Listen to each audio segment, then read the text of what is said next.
یہ ہماری کار فرمائی ہے کہ آسمان میں ہم نے بہت سے مضبوط قلعے بنائے، ان کو دیکھنے والوں کے لیے مزین کیا اور ہر شیطان مردود سے ان کو محفوظ کر دیا۔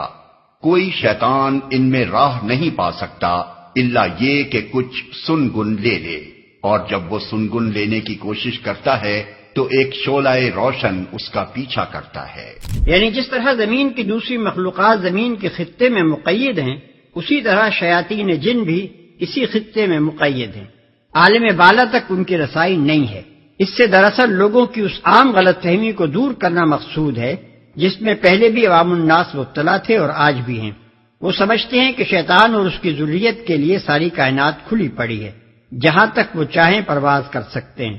قرآن اس کے جواب میں بتاتا ہے کہ شیاطین ایک خاص حد سے آگے نہیں جا سکتے، انہیں غیر محدود پرواز کی طاقت ہرگز نہیں دی گئی ہے۔ وہ شیاطین جو اپنے اولیاء کو غیب کی خبریں لا کر دینے کی کوشش کرتے ہیں، جن کی مدد سے بہت سے کاہن، جوگی، عامل اور فقیر نما بہروپیے غیب دانی کا ڈھونگ رچایا کرتے ہیں، ان کے پاس حقیقت میں غیب دانی کے ذرائع بالکل نہیں ہیں۔ وہ کچھ سنگن لینے کی کوشش ضرور کرتے ہیں کیونکہ ان کی ساخت انسانوں کی بنسبت فرشتوں کی ساخت سے کچھ قریب تر ہے، لیکن فی الواقع ان کے پلے کچھ پڑتا نہیں ہے۔ شہاب مبین کے لغوی معنی شعلہ روشن کے۔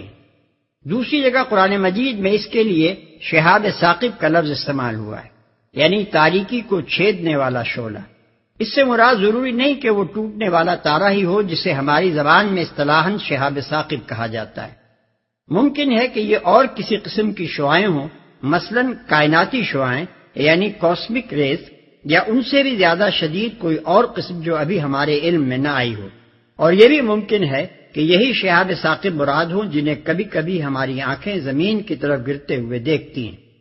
زمانہ حال کے مشاہدات سے یہ معلوم ہوا ہے کہ دوربین سے دکھائی دینے والے شہاب ثاقب جو فضائے بسیط سے زمین کی طرف آتے نظر آتے ہیں، ان کی تعداد کا اوسط 10 کھرب روزانہ ہے، جن میں سے 2 کروڑ کے قریب ہر روز زمین کے بالائی خطے میں داخل ہوتے ہیں اور بمشکل ایک زمین کی سطح تک پہنچتا ہے۔ ان کی رفتار بالائی فضا میں کم و بیش 26 میل فی سیکنڈ ہوتی ہے اور بسا اوقات 50 میل فی سیکنڈ تک دیکھی گئی ہے۔ بارہا ایسا بھی ہوا ہے کہ برہنہ آنکھوں نے بھی ٹوٹنے والے تاروں کی غیر معمولی بارش دیکھی ہے۔ چنانچہ یہ چیز ریکارڈ پر موجود ہے کہ 13 نومبر 1833 عیسوی کو شمالی امریکہ کے مشرقی علاقے میں صرف ایک مقام پر نصف شب سے لے کر صبح تک 2 لاکھ شہاب ثاقب گرتے ہوئے دیکھے گئے۔ انسائکلوپیڈیا بریٹینیکا 1946 جلد 15 صفحہ 337 تا 39۔ ہو سکتا ہے کہ یہی بارش عالم بالا کی طرف شیاطین کی پرواز میں مانع ہوتی ہو، کیونکہ زمین کے بالائی حدود سے گزر کر فضائے بسیط میں 10 کھرب روزانہ کے اوسط سے ٹوٹنے والے تاروں کی برسات ان کے لیے اس فضا کو بالکل ناقابل عبور بنا دیتی ہوگی۔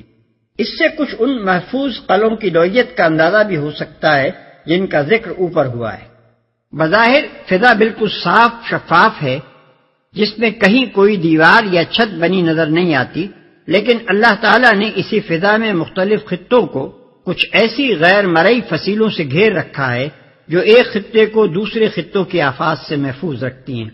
یہ انہی فصیلوں کی برکت ہے کہ جو شہاب ثاقب 10 کھرب روزانہ کے اوسط سے زمین کی طرف گرتے ہیں، وہ سب جل کر بھسم ہو جاتے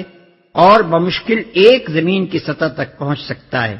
دنیا میں شہابی پتھروں یعنی میٹیورائٹس کے جو نمونے پائے جاتے ہیں اور دنیا کے عجائب خانوں میں موجود ہیں، ان میں سب سے بڑا 645 پاؤنڈ کا ایک پتھر ہے جو گر کر 11 فیٹ زمین میں دھس گیا تھا۔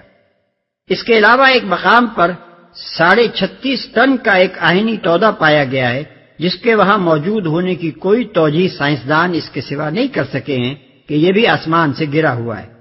قیاس کیجئے کہ اگر زمین کی بالائی سرحدوں کو مضبوط حصاروں سے محفوظ نہ کر دیا گیا ہوتا تو ان ٹوٹنے والے تاروں کی بارش زمین کا کیا حال کر دیتی۔ یہی حصار ہیں جن کو قرآن مجید نے بروج یعنی محفوظ قلعوں کے لفظ سے تعبیر کیا ہے۔ ہم نے تمہارے قریب کے آسمان کو عظیم الشان چراغوں سے آراستہ کیا ہے اور انہیں شیاطین کو مار بھگانے کا ذریعہ بنا دیا ہے۔ ان شیطانوں کے لیے بھڑکتی ہوئی آگ ہم نے مہیا کر رکھی ہے۔ اس کا یہ مطلب نہیں ہے کہ یہی تارے شیطانوں پر پھینک مارے جاتے ہیں، اور یہ مطلب بھی نہیں ہے کہ شہاب ثاقب صرف شیطانوں کو مارنے ہی کے لیے گرتے ہیں، بلکہ مطلب یہ ہے کہ تاروں سے جو بے حد و حساب شہاب ثاقب نکل کر کائنات میں انتہائی تیز رفتاری کے ساتھ گھومتے رہتے ہیں اور جن کی بارش زمین پر بھی ہر وقت ہوتی رہتی ہے، وہ اس امر میں مانع ہے کہ زمین کے شیاطین عالم بالا میں جا سکیں۔ اگر وہ اوپر جانے کی کوشش کریں بھی تو یہ شہاب انہیں مار بھگاتے ہیں۔ اس چیز کو بیان کرنے کی ضرورت اس لیے پیش آئی کہ عرب کے لوگ کاہنوں کے متعلق یہ خیال رکھتے تھے، اور یہی خود کاہنوں کا دعویٰ بھی تھا کہ شیاطین ان کے تابع ہیں یا شیاطین سے ان کا رابطہ ہے، اور ان کے ذریعے سے انہیں غیب کی خبریں حاصل ہوتی ہیں، اور وہ صحیح طور پر لوگوں کی قسمتوں کا حال بتا سکتے ہیں۔ اس لیے قرآن میں متعدد مقامات پر یہ بتایا گیا ہے کہ شیاطین کے عالم بالا میں جانے اور وہاں سے غیب کی خبریں معلوم کرنے کا قطعاً کوئی امکان نہیں ہے۔ رہا یہ سوال کہ ان شہابوں کی حقیقت کیا ہے، تو اس کے بارے میں انسان کی معلومات اس وقت تک کسی قطعی تحقیق سے قاصر ہیں۔ تاہم جس قدر بھی حقائق اور واقعات جدید ترین دور تک انسان کے علم میں آئے ہیں اور زمین پر گرے ہوئے شہابیوں کے معائنے سے جو معلومات حاصل کی گئی ہیں، ان کی بنا پر سائنسدانوں میں سب سے زیادہ مقبول نظریہ یہی ہے کہ یہ شہابیے کسی سیارے کے انفجار کی بدولت نکل کر فضا میں گھومتے رہتے ہیں اور پھر کسی وقت زمین کی کشش کے دائرے میں آ کر ادھر کا رخ کر لیتے ہیں۔ یہ شیاطین ملائے اعلیٰ کی باتیں نہیں سن سکتے، ہر طرف سے مارے اور ہانکے جاتے ہیں اور ان کے لیے پیہم عذاب ہے۔ تاہم اگر کوئی ان میں سے کچھ لے اڑے تو ایک تیز شعلہ اس کا پیچھا کرتا ہے۔ اس مضمون کو سمجھنے کے لیے یہ بات نگاہ میں رہنی چاہیے کہ اس وقت عرب میں کہانت کا بڑا چرچا تھا۔ جگہ جگہ کاہن بیٹھے پیشین گوئیاں کر رہے تھے، غیب کی خبریں دے رہے تھے، گم شدہ چیزوں کے پتے بتا رہے تھے، اور کچھ لوگ اپنے اگلے پچھلے حال دریافت کرنے کے لیے ان سے رجوع کر رہے تھے۔ ان کاہنوں کا دعویٰ یہ تھا کہ جن اور شیاطین ان کے قبضے میں ہیں اور وہ انہیں ہر طرح کی خبریں لا کر دیتے ہیں۔ اس ماحول میں جب رسول اللہ صلی اللہ علیہ وسلم منصب نبوت پر سرفراز ہوئے اور آپ نے قرآن مجید کی آیات سنانی شروع کی جن میں پچھلی تاریخ اور آئندہ پیش آنے والے حالات کی خبریں دی گئی تھیں، اور ساتھ ساتھ آپ نے یہ بھی بتایا کہ ایک فرشتہ یہ آیات میرے پاس لاتا ہے، تو آپ کے مخالفین نے فوراً آپ کے اوپر کاہن کی پھپتی کس دی اور لوگوں سے کہنا شروع کر دیا کہ ان کا تعلق بھی دوسرے کاہنوں کی طرح کسی شیطان سے ہے جو عالم بالا سے کچھ سنگن لے کر